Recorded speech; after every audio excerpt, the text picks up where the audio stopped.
went in and rented a car on Monday. It was rainy, and I got this car at Enterprise Rent-A-Car, and it's pretty sad that I have to rent a car, and I'm turning it in today. Today's Thursday.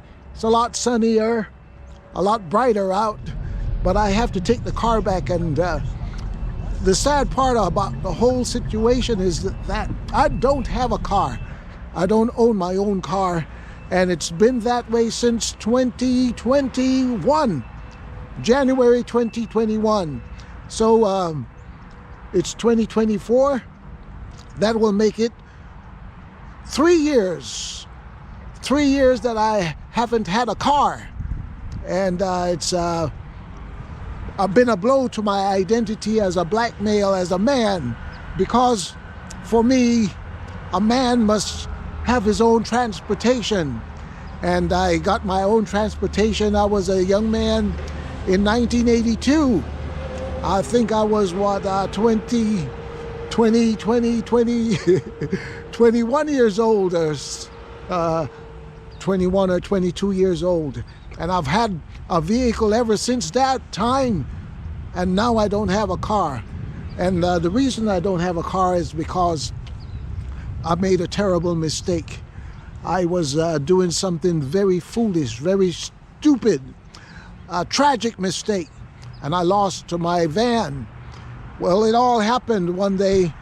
I was driving back from Chicago, actually from Indiana, going back to California, but the last stop we made was in Chicago to get some food for my son and my niece. They wanted something like Chick-fil-A, something, and we stopped.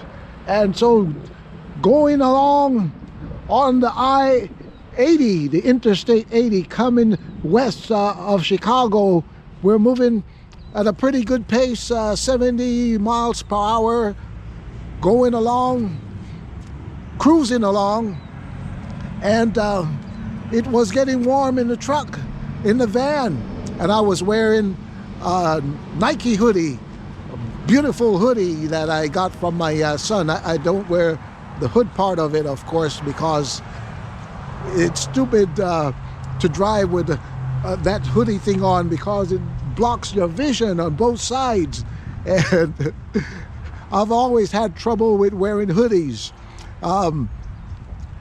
Well, I don't wear the hoodie part of it because when I run, I can't see, and I can only use it when I'm cooling down, or when I'm going from the gym to my car. But there was a lot of debate about black men having the right to wear hoodies. We have the right to wear hoodies, and that didn't make any sense to me, because if you look at the videos of all the smash and grab crimes committed in Southern California this year and last year, all the perpetrators are wearing hoodies pulled over their heads. It's a uniform for committing crime. And some people want to argue that it's not used in crime, but the statistics, the evidence, the images from the crime scene tells a different story. Anyway, here I was wearing my hoodie, and it was getting warm in the car. I was warming up, and my son and my niece, they had already eaten. They were taking a nap, sleeping and comfortable. My mom was beside me in the passenger seat, and she was comfortable also. And I decided that, I got to get this hoodie off of me, because it was getting warm and I was really suffering now. And I looked in front of me. There wasn't any traffic in front of me, so I looked behind me in the rear view mirror. Everything looked clear, nobody close to me, so I would take 1 or 2 seconds to just pull that hoodie over my head and keep going. I didn't have to stop on the side of the road, because it was just going to take a second or two. And so, yeah, I took my hand off of the, one hand off of the steering wheel, and I pulled the hoodie, and it got stuck around my neck when I was trying to pull it off, and I started to panic. I used both hands, and I tried but I couldn't get it off my head, and I was stuck. And you know what happened? I was blinded, I couldn't see, and my van went right off of the freeway and down an embankment through barbed wire and into a frozen cornfield. Yeah, I had an accident, a terrible accident. And what happened is that the side airbag got activated by the impact, and it hit me in the side of my head, and my niece also got hit in her side of the head by the airbag. So there we were, battered and bruised in the middle of a frozen cornfield, and all because of a stupid decision to take off a hoodie off my head, off my body while I was driving. And I didn't know that that was the tragic end of my van, because we tried to get it out of the cornfield, but we were stuck there.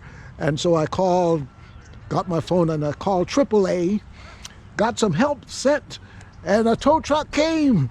And the tow truck got stuck in the mud too and couldn't even reach us.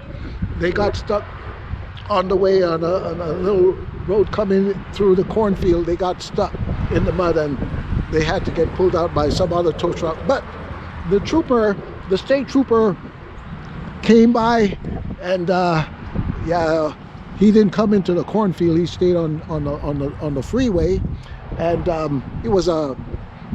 he walked down and talked to us, a white state trooper, and he's a kind man, and he didn't do any drug testing or sobriety test or anything. He was sympathetic, and when I explained our predicament, so they got another tow truck to come, and they came right on the side of the freeway. They cut through the barbed wire, and they pulled us out of the cornfield. And yeah, they took us about 6 miles or so to a mechanic's place, because I wanted to get my van checked out to see if it was roadworthy. Could I continue my trip home to California? We still had about a little bit, like 1,500 miles, something like that, to go. So, or yeah, close to 1,800 miles to go, and I wanted to make sure. And yeah, but before we stopped there, I had to make sure that we got my niece checked out at a medical facility to see if she was okay, and she was cleared. She wasn't damaged, and so we got the van checked out, and they said we could drive. And my son wasn't going to have anything to do with the rest of the trip, road trip with me. He decided he wanted to take the plane home, so we drove him back to Chicago, to O'Hare Airport, and he caught the plane and flew back to Los Angeles, LAX. But we kept going and got home safely. About 2 days, because we stopped at the hotel. My mom and my niece wanted to sleep in a comfortable bed. So when we got home, I got AAA, and they sent me to Caliber Collisions to get the car. We call it an estimate, get the estimate for the damages, and I was hopeful. It drove well, and it didn't look too bad to me. But after they checked it out, they figured that it would cost more to repair than it was worth, and it was just about 2 years old, less than 2 years old, but they totaled it. And so I lost my van by behaving badly and acting stupid on the freeway.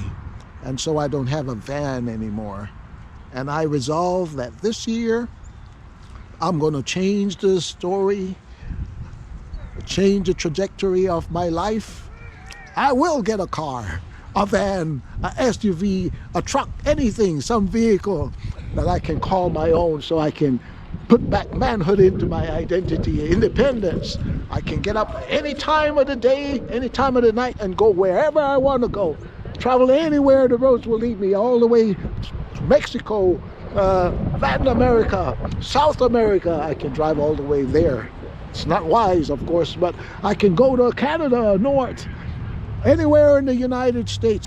So that is my goal for 2024. And I won't drive with a hoodie anymore. Yeah.